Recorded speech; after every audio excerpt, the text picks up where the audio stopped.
Ghost of the Silent Hill Chapter 1 An Uncanny Attachment. Mashobra is a small hamlet about 13 kilometers from the famous Himalayan town of Shimla, an hour's drive from there through a winding, twisting, narrow mountainous road, through a landscape of sheer virgin beauty.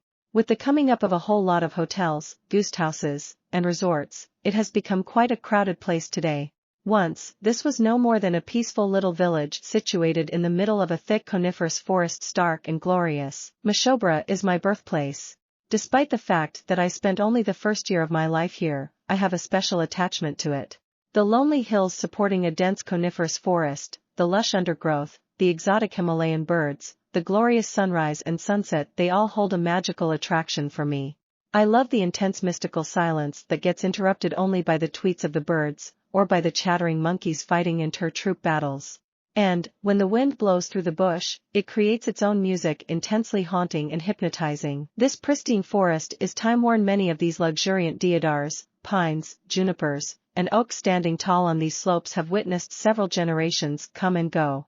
They are mute witnesses to epochs of the known and the unknown history. Mystery is concealed in every nook and corner of these mesmerizing hills. I remember one episode from the time I was a little schoolgirl. I had gone with Pa to Mashobra, where he was presiding over a seminar at the Gram Savak Training Center.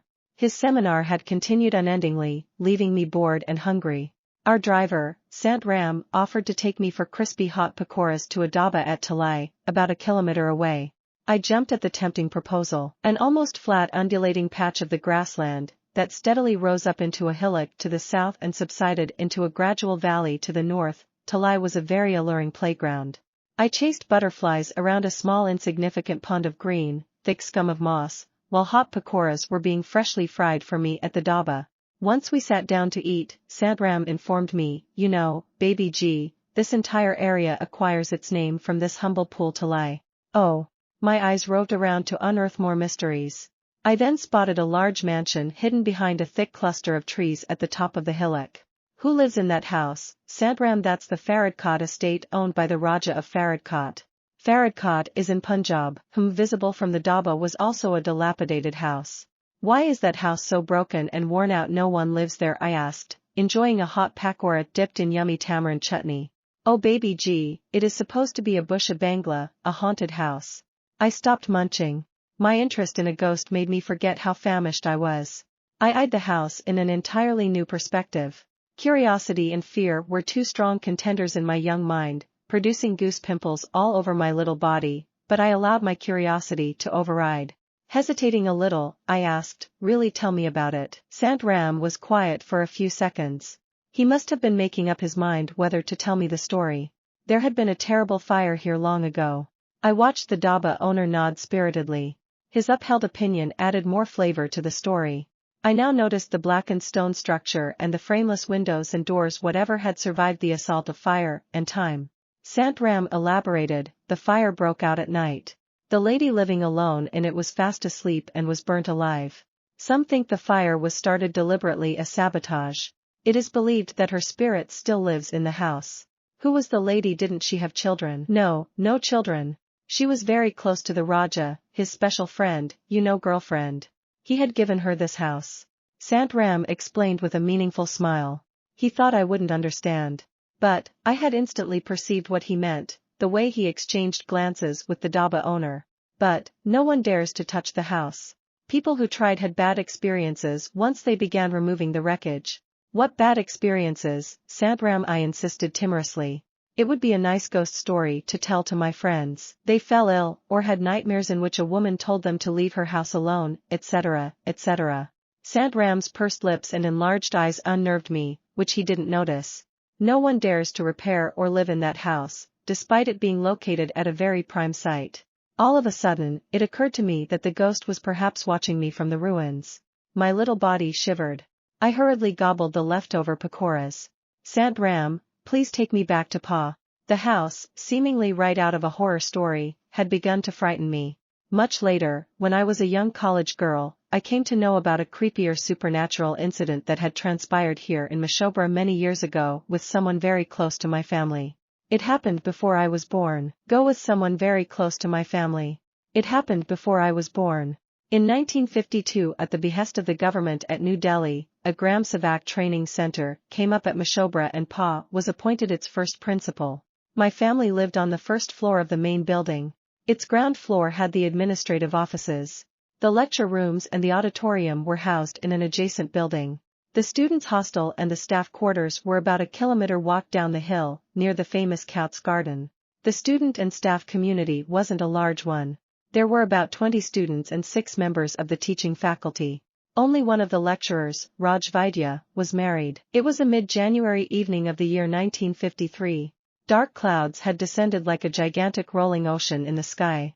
It had been snowing non-stop for the past 2 days. 2 feet of frozen vapor covered the landscape, hiding all colors under its white cape. The bitter cold had restrained folks inside their homes. The students and the teaching staff of the center were away on 2 months-long winter break. Only my family and some of the administrative staff had remained behind at the center. The deserted expanse was even more desolate now and overwhelmingly silent. It was well after dinner time. My parents were in the sitting room, warming their feet in the dying fire at the fireplace and exchanging notes on the day's events before retiring for the night.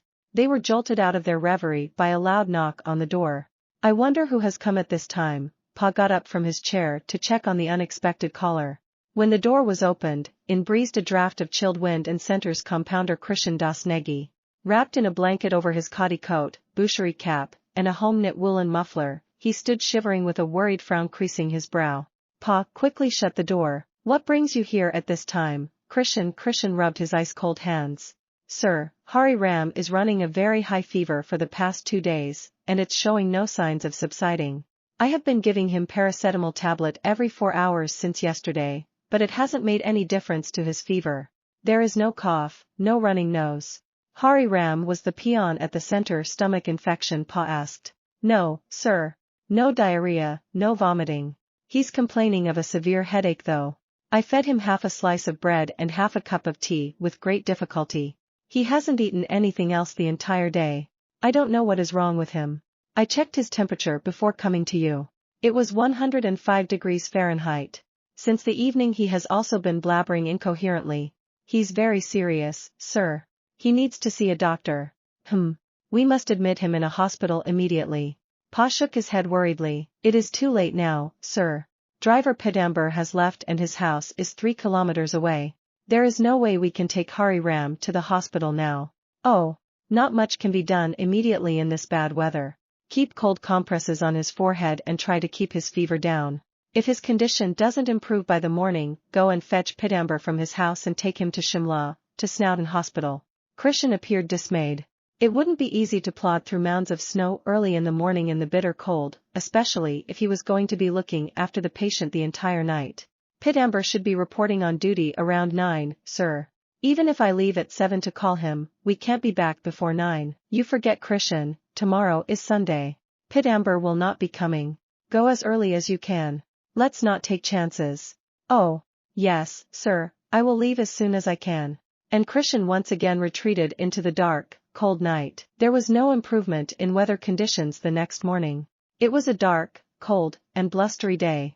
Around 9, there were noises of hectic activity outside. The frozen engine of the jeep took consistent effort and warm water to come to life. Krishan and Pidambar brought Hari Ram on a chair and lifted him into the jeep. He had lost tremendous weight in just a few days and looked so pallid that Pa was taken aback. A strange abnormal look in his eyes was frightening. Despite his condition, he threw a weak smile at Pa. You'll be fine, Hari Ram, Pa assured him, be strong. Hari Ram nodded faintly. I'll be back soon, he whispered. Pa stroked his head. Of course, you'll be. Before they left, Pa gave Krishan strict instructions. Call me as soon as you reach the hospital. I will speak with the doctor on duty. Though he personally knew a few doctors at the hospital, he also knew that it being Sunday, not many doctors would be available at the hospital, except the ones on emergency duty. I am worried about Hari Ram's health, Pa later expressed to Ma. He looked so ghostly pale. I wonder what's wrong with him. Then he added, hope the doctor on duty is efficient. By lunchtime, there was still no news of the sick man. If everything went well, they should have reached the hospital by 10:30, maybe 11, even if they went slowly. Pa eyed the telephone. I had specifically asked Krishan to call me. Why hasn't he? His restlessness made Ma concerned for him. Why don't you call the hospital? She posed. I have tried the hospital reception. Can't get through. Pa shook his head dejectedly. They must have got busy looking after the patient, or maybe the telephone there is out of order. You know it's very common in winters. Wires snag. Ma tried to put his mind at ease. The clock ticked on. There was no information about Hari Ram's health even by the evening. Finally, at 5 o'clock, Pa had had enough of waiting around in tension. Grabbing his overcoat he got into his snowshoes. Where are you going in this cold? It'll be dark soon. Ma eyed him anxiously. Where are the boys? I have to go and check. You can't walk till the hospital, 10 miles away, in this snow. Ma expressed her apprehension. No, I am not going to the hospital. Of course not. We'll just walk till Talai. I need some exercise. Ma nodded. A short walk would do him good, ease him out a little. She ardently prayed for Hari Ram's health as she stood at the window watching Pa trudge through the snow. He had been away for barely 15 minutes when Ma rushed out on hearing the sound of an approaching vehicle. It was the center's jeep, as she had expected. Pa alighted from it. He looked pale and immensely miserable. In an instant, Ma realized that things weren't good. Pit Amber got off and rushed to help others from the back of the jeep. Krishan was next to dismount. Then both of them removed Hari Ram from the jeep. He was wrapped in a sheet from head to toe. Oh my God. What happened? Ma was shaken and upset. Sorry, Memsahib, we couldn't bring him back alive. Krishan spoke through his choked throat. Tears streamed down his cheeks. Pit Amber sobbed openly. He was such a wonderful man. Why did he have to go so early? Ma closed her eyes and silently prayed for the departed. The handsome cheerful face of Hari Ram hovered before her eyes. He was too young to die. After the initial shock she hurried inside to her children. She wanted to keep them away from this unfortunate death. They were too tender to be exposed. It was later that the details were divulged to her. That morning the jeep had barely covered the distance of about 4 miles when they came across a huge mound of snow completely blocking the road. It was a minor avalanche but couldn't be cleared without the help of the Public Works Department. But there was no way to deliver a message to them. A wagon driver, who was stranded on the other side of the blockade, agreed to return to Shimla and arrange for the required. Hari Ram's condition continued to deteriorate. His body went into tremors and he began to get disoriented. By and by he went silent. The men accompanying him thought he had fallen asleep. The temperature was dropping fast and the light was fading. They waited and waited for someone to arrive to clear the road. None came. When Krishan tried waking Hari Ram up, to make him drink some tea, he realized he wasn't hot anymore. Had the fever subsided he then realized Hari Ram wasn't breathing. He tried reviving him, all in vain. Hari Ram's spirit had long been released and his body now lay lifeless. Hari Ram belonged to a remote village in Theog Tahsil of Himachal. He had lost both his parents, however his 2 older brothers still lived in the village with their families. Pa telephoned the agriculture inspector posted at Theog, asking him to inform Hari Ram's family of the misfortune. He expected Hari Ram's brothers to take his body to their village for the last rites. Meanwhile, the body was kept buried in snow for 2 days. When even by the 3rd day nobody reached Mashobra to claim the body, Pa sent another urgent message. The body couldn't be kept forever. This time, he was told that Hari Ram's family was finding it difficult to travel due to the blocked roads. It was left on Pa to undertake the required ceremonies. Early next morning a priest was arranged. He came reluctantly, he couldn't be blamed. It hadn't stopped snowing for the past 4 days.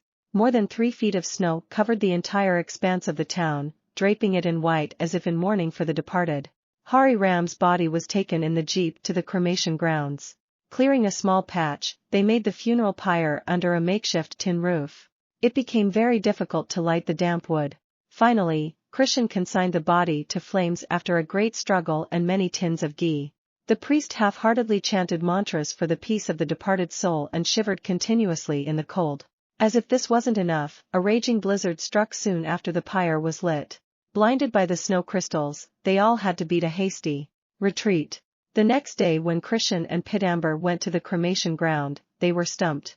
Hari Ram's body hadn't burnt completely.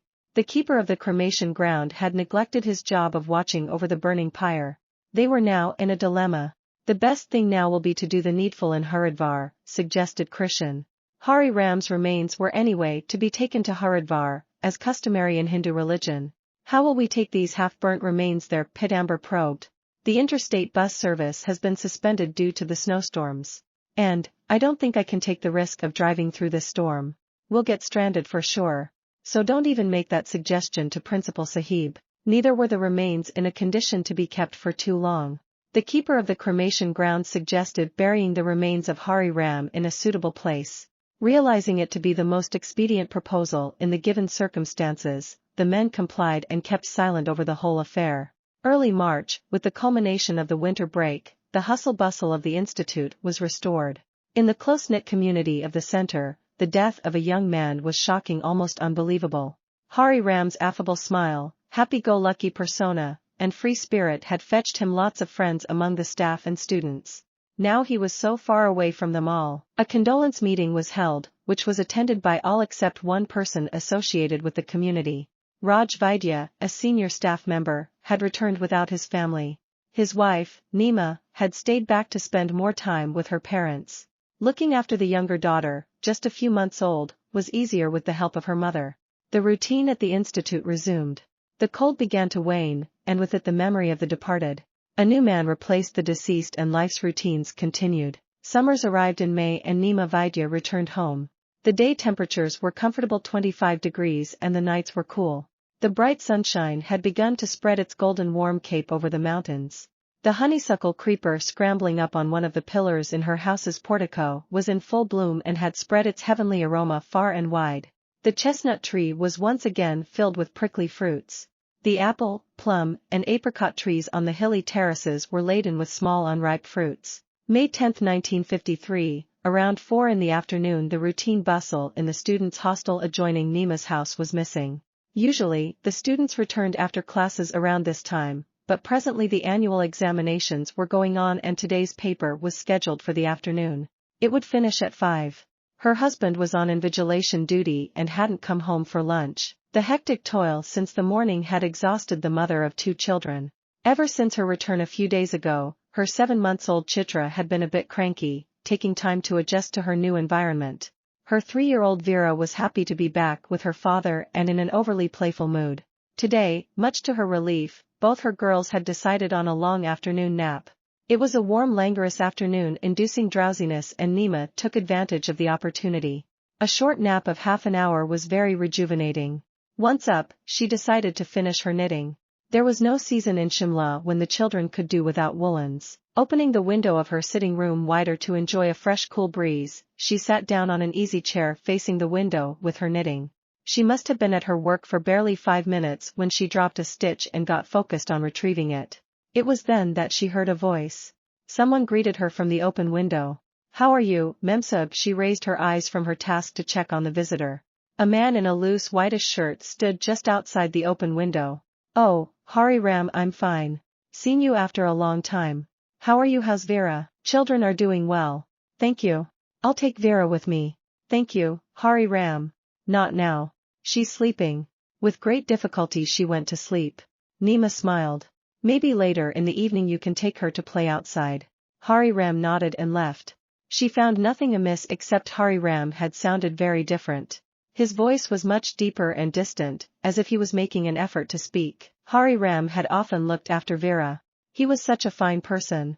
After Chitra had been born, he had been a big help when Nima was struggling alone with the household chores and her children. Before she had gone home to Mandi for winters, he had come so often, whenever he had some free time at hand.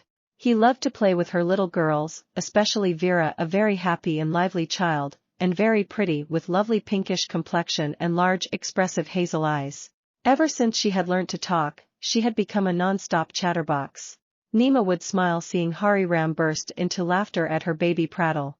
"It'll be nice if Hari Ram came in the evening to take Vera out to play. Raj will come home tired, and probably won't have the energy," Nima reflected and continued to knit blithely. Raj came home late that evening, around 6:30. Students had appeared in his subjects exam that day, so it had taken him some time to count the papers and make the bundles. With the bundles under his arm, he reached home with the intention of starting to correct them immediately, after his usual cup of tea. The children were up and playful. It was a pleasure to come back home to his lovely family. The couple sat down to their evening tea in the dining corner of their sitting room. Little Chitra was happily gurgling in her father's lap and Vera was making all efforts to climb onto his lap too. "What an attention seeker she's becoming. Wouldn't let her father have a cup of tea peacefully. Nima gently held the child's hand and pulled her towards her. Vera, go and play with your toys. No, I want to sit on Papa's lap. You take Chitra away, the 3-year-old persisted. Papa is tired, Beta. No, Papa is not tired. He will play with me. Now, don't be an adamant child, and come here. The mother changed her tone to sound firm. Let her be, Nima. She needs an outing. Though I need to start correcting the papers, I'll take the girls out for a while, after I finish the tea. No, you don't have to. You can do your corrections. Hari Ram said he would come to take Vera out to play. He's late. Maybe he's on his way. Raj stared at her. What did you say? Hari Ram had come in the afternoon, around 4. I told him to come in the evening and take Vera out to play, Nima reiterated. She couldn't understand the changed expression on her husband's face.